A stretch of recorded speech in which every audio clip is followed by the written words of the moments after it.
शाशिर खुदा ने कसीदे की फरमाइश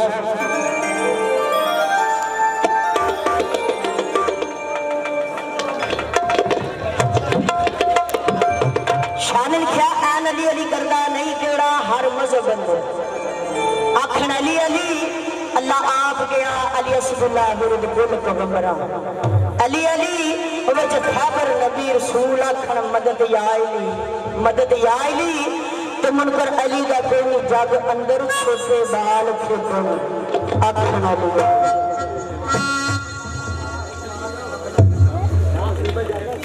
बड़ा फरमाइश किसी दा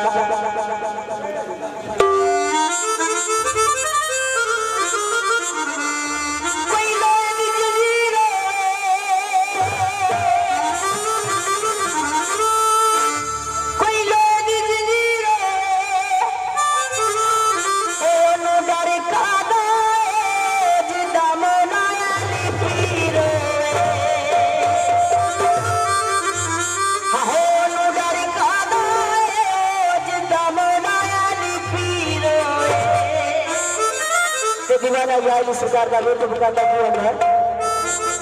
वीर सुबह शाम हो गली शाम हो गली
अली मेरा जिस्म तेरी मेरी जान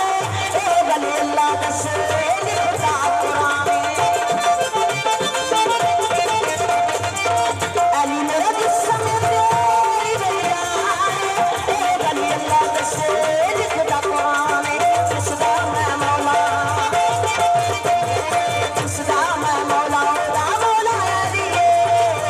अली अली बस अली अली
दा